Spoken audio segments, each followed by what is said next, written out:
Hey, what's up, and welcome back, treasure hunters. So today I'm going to go over the different marketplaces that you can sell your thrift store treasures on. I've gotten quite a few questions on where do I sell my stuff, where do I sell art, where do I sell different types of items. So I'm going to run through a quick list of some of the main places where you can sell anything you find at the thrift store, and what are some pros and cons of each one. So let's get into it.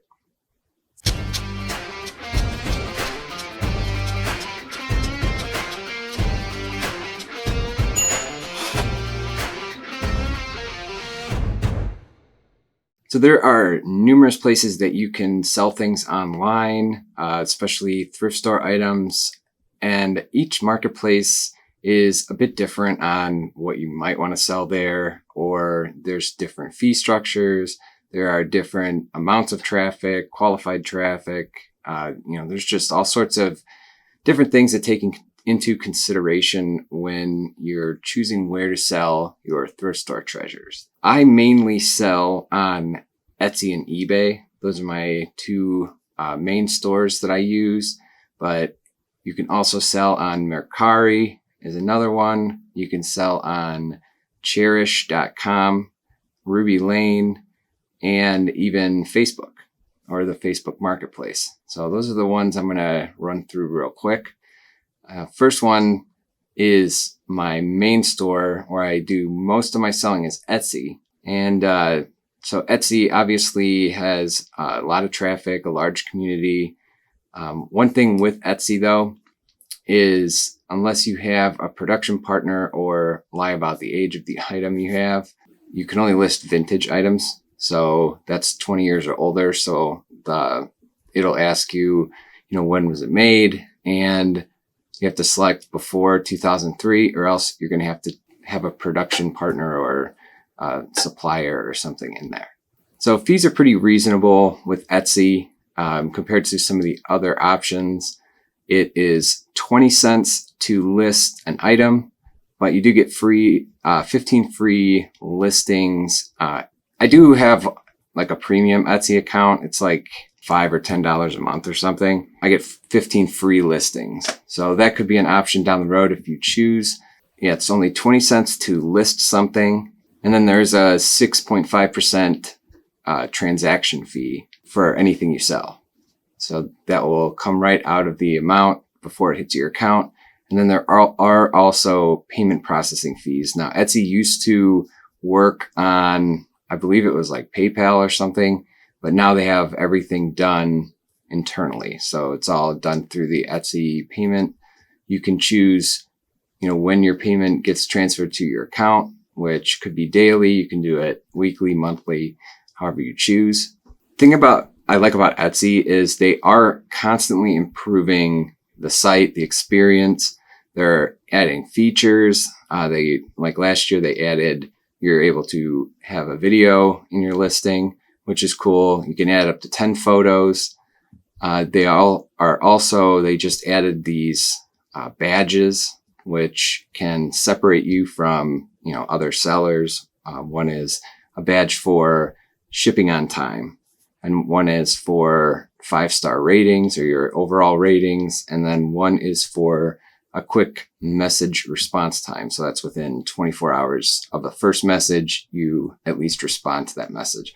So those are 3 badges you can earn to help you stand out. Also, there are numerous categories and stuff, and people go on Etsy to find handmade stuff, but also to look for vintage stuff, paintings, art, decor. So it's a pretty good audience. They do have promotions, sales that you can run. You can run Etsy's ads, and that is also goes right into Google's advertising and listings and Google searches.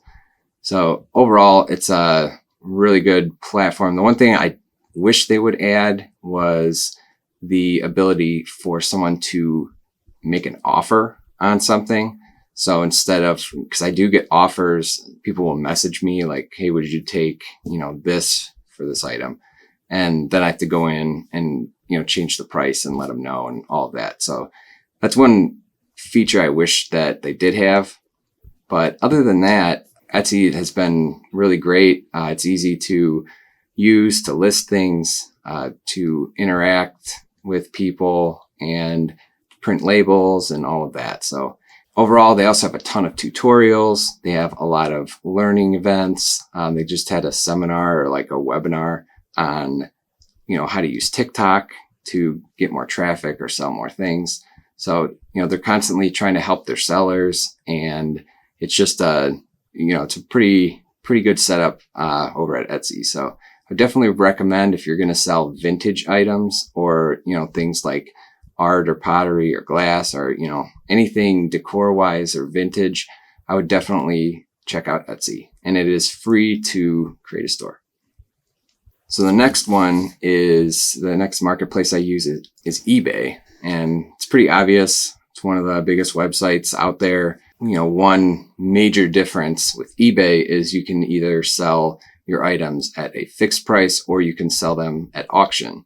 So you can start the auction, whatever price you want, run it for whatever time period you'd like to run it for, or you can set a reserve at your auction. So if it doesn't hit a certain price point, the item isn't sold. And then they have the buy it now price, or you can just sell things for a fixed price. So they do offer promotions and ads like Etsy does, except with Etsy, it's more you're getting charged for each click that your item, like for every time someone clicks on your ad. So it could be shown to people a bunch of times, but every time somebody clicks it, Etsy will, you have a certain budget. So like if you run $15 a day, Etsy will show those ads until people clicked enough to take up that $15 or whatever it might be.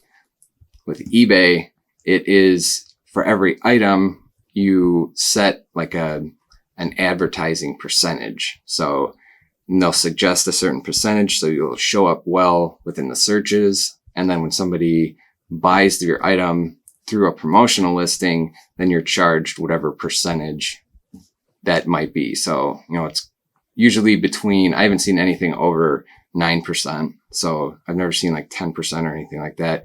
Usually it's in the, 4 to 7% range. Now Etsy makes it fairly easy to list. There's tons of categories.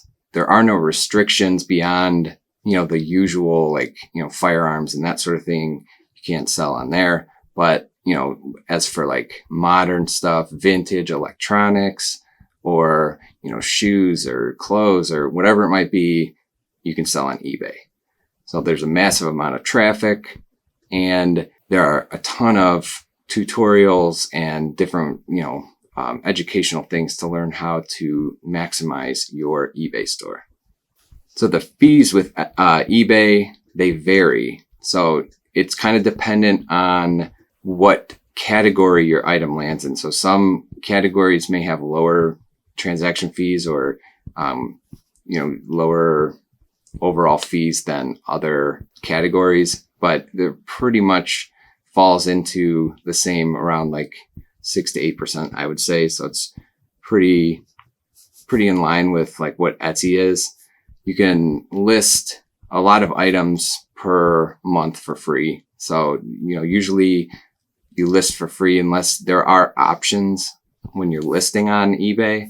So if you wanted a bold headline or you wanted, a sub headline or something, those might incur like 20 cents or $1 or something like that to list with those new options. You can list up to 12 photos. There is no video with eBay, but the good thing about listing photos on there is there's a little option where you can edit the photo and optimize the photo so it looks better. With Etsy and most of the other places, you have to do that beforehand and then upload. So I usually do it beforehand anyway, and then still optimize it with eBay, and it turns out better than most other marketplaces.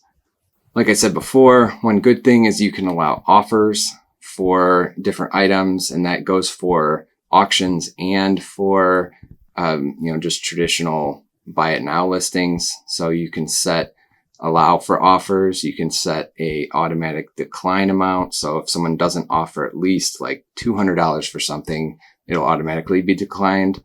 you can also set an automatic accept amount. So if somebody offers, $300 for something and that is fine with you, you can automatically accept it. When people make offers for this stuff,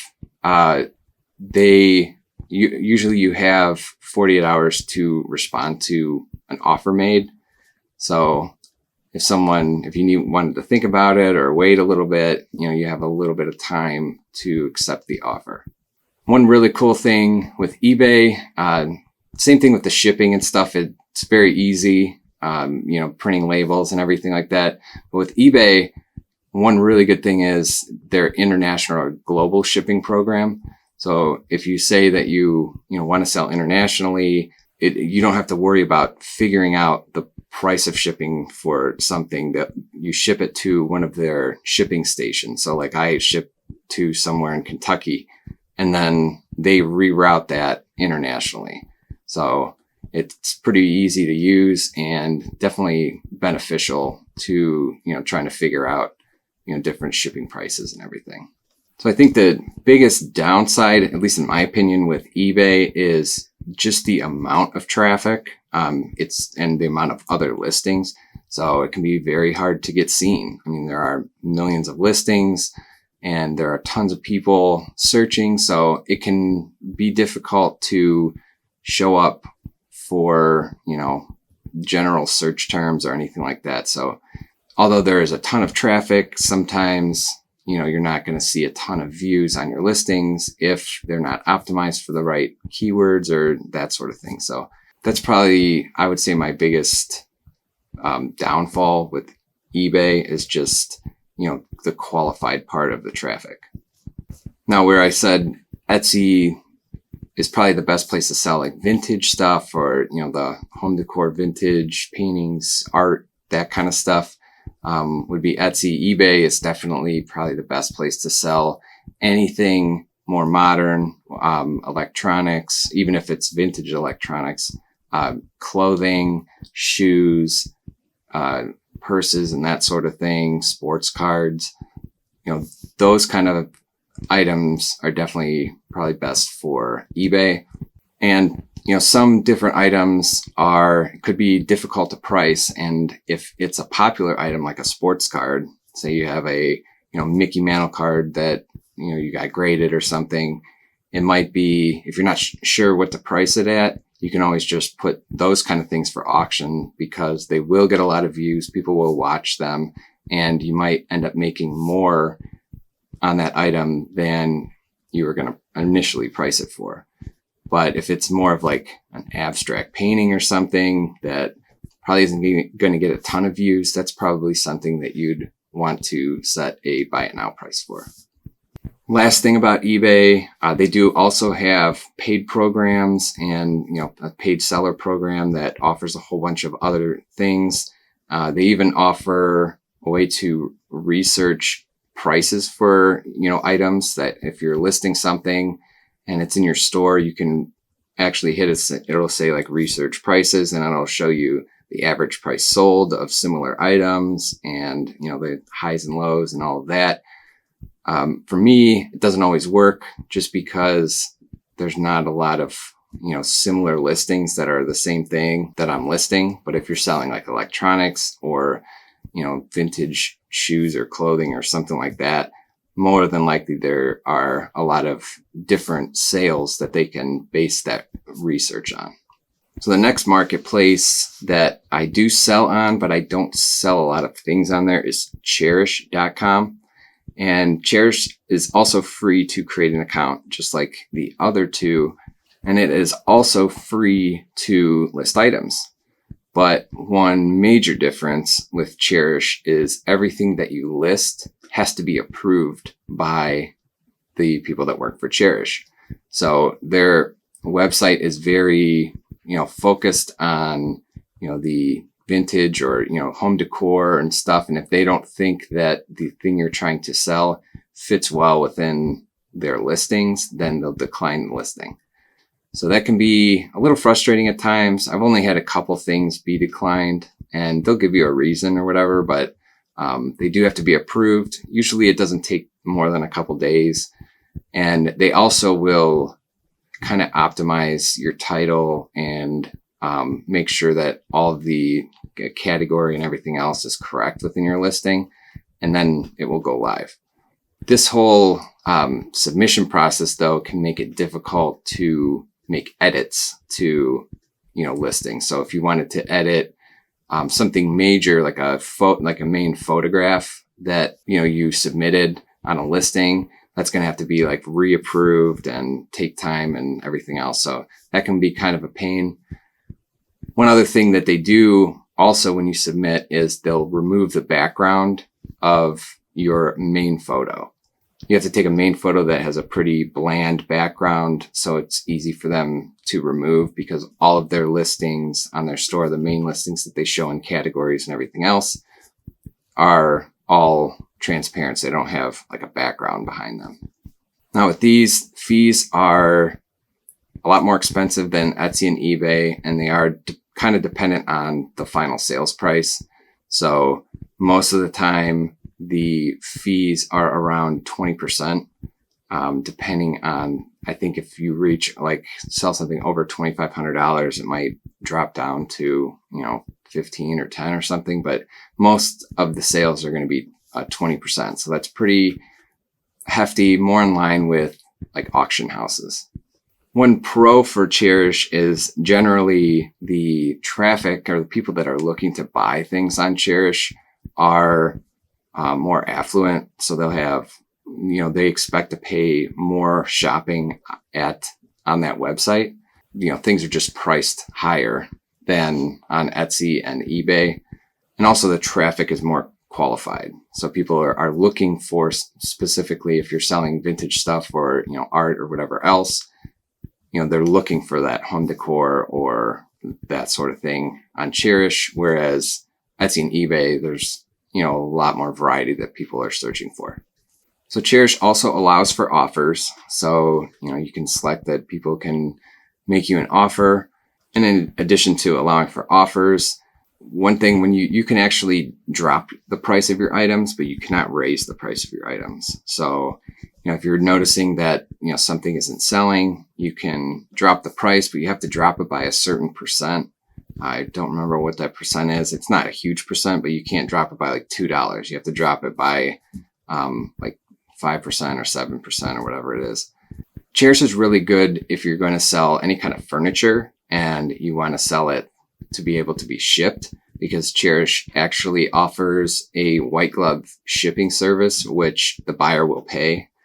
So someone will actually come to your house, pick your item up, and then take it to wherever the seller is. They hire like a third-party trucking company or like people that just ship kind of, by themselves, I guess. I don't know. But they offer that white glove shipping for larger items. I have had that happen once with like a dresser that I sold on there, and someone just came, they picked it up, put it in a U-Haul, and was on their way.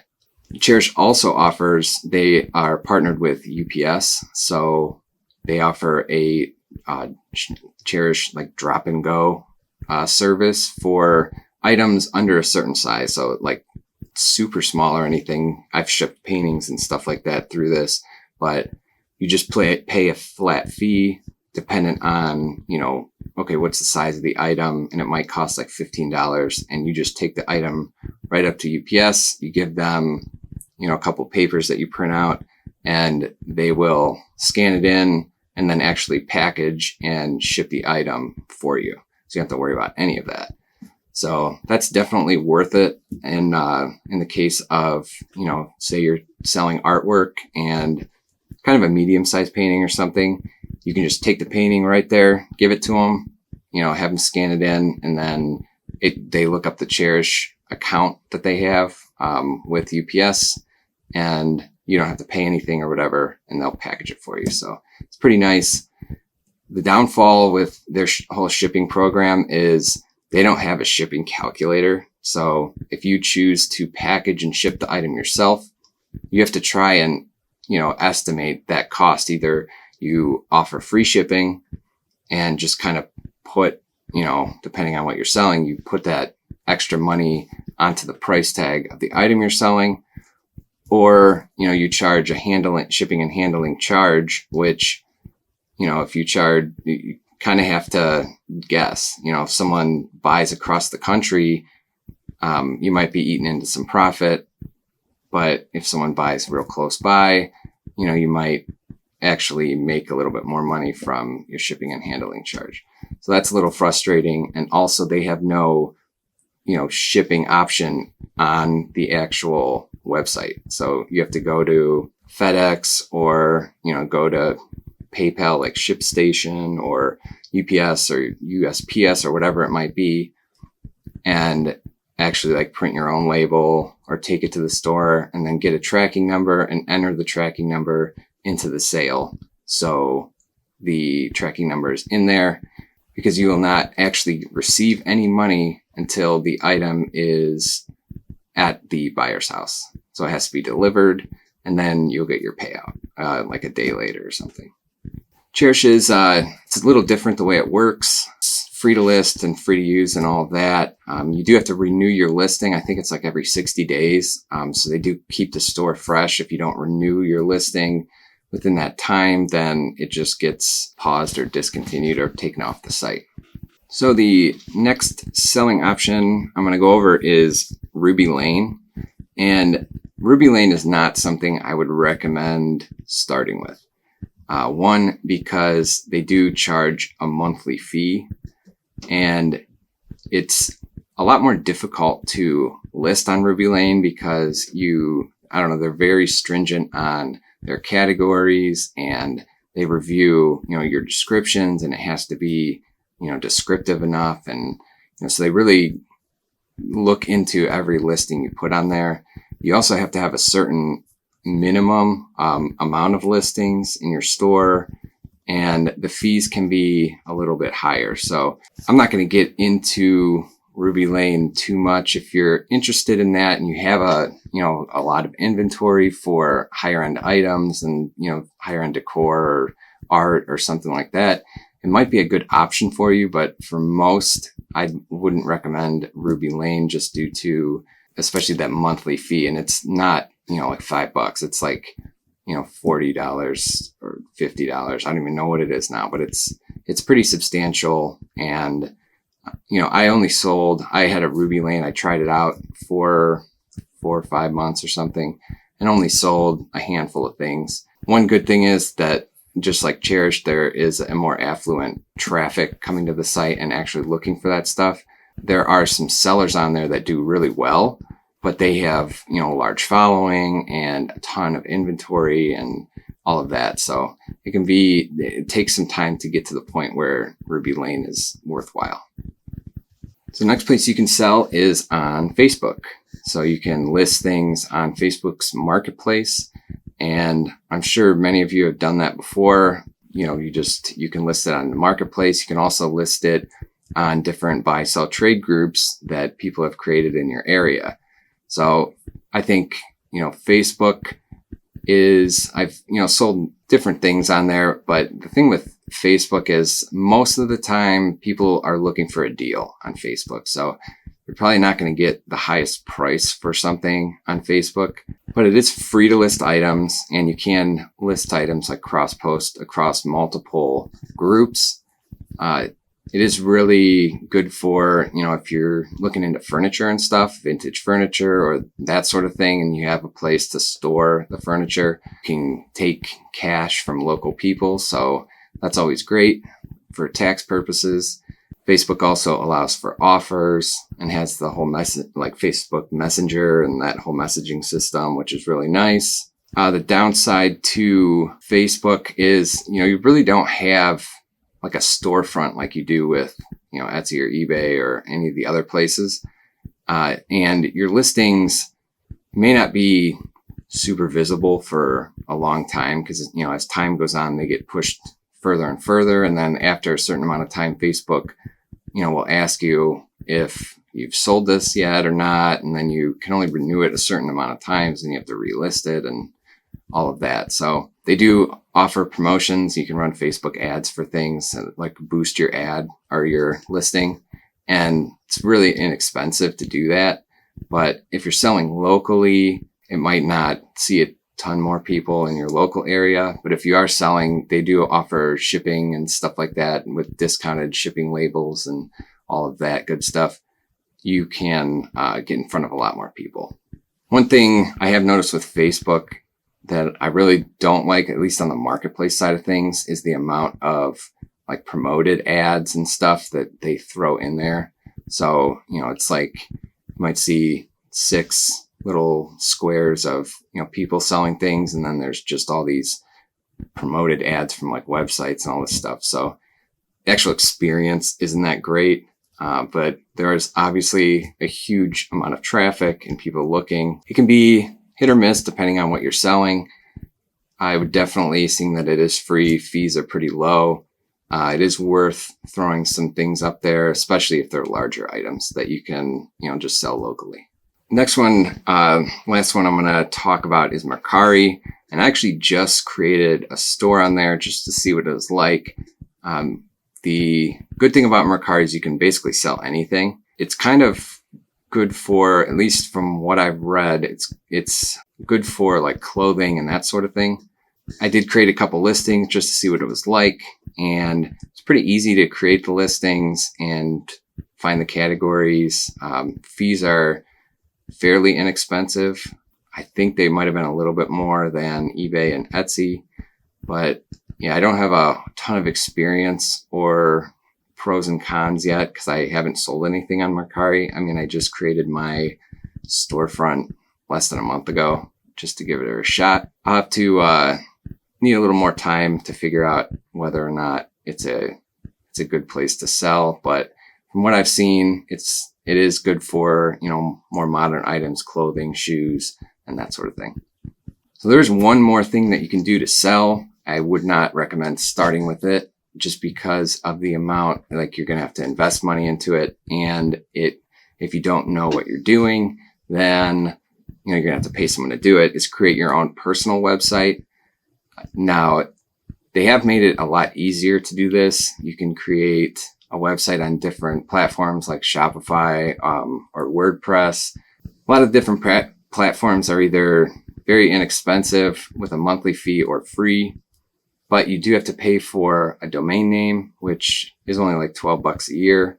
You also have to pay for a hosting fee, which is sometimes included, but otherwise, it can be anywhere from $5 to $12 a month.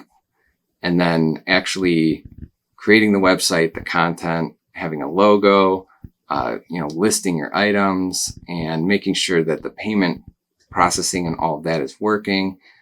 It can be a bit of an undertaking to get started. But the good thing is, once you do get started, you're not having to pay for any fees for stuff you sell. You're just paying the transaction fee or like the payment processing fees through, like, if you're using Stripe or PayPal to take payments, you'll pay a small percentage of like 3.9% or whatever it might be on each sale. So that's the pro for having your own website. And you can also build your brand, build a following. So that is good down the road when you start, getting people coming back to your store and you're selling a lot of stuff. But the downside is actually getting traffic to your website can be difficult. With all these marketplaces, there's already a ton of people there. There's already people searching and going there every day. But when you have your own website, you have to generate all that traffic yourself. That can take some time to do, whether you do it through SEO or search engine optimization, or you do it through social media. It can take time to, get people to see all of your products. So that is it for my quick marketplace rundown. I hope you guys enjoyed it. I hope I didn't drone on too long. I tried to get through just the main points of each marketplace and the things I liked and didn't about each. If you found any of this information useful, please hit that like and subscribe button and leave me a comment if you have any questions, if I missed anything or skipped over any important things about any of the marketplaces, and I will try to answer the best I can.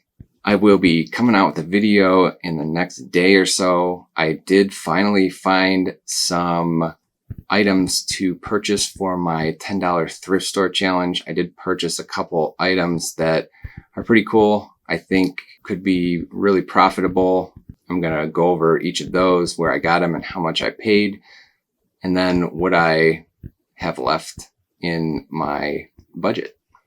I also have, some more thrift store finds that I found prior to the $10 thrift store challenge thing that I want to show you, as well as a couple more auction buys that I got from some new auction houses that I haven't bought from yet.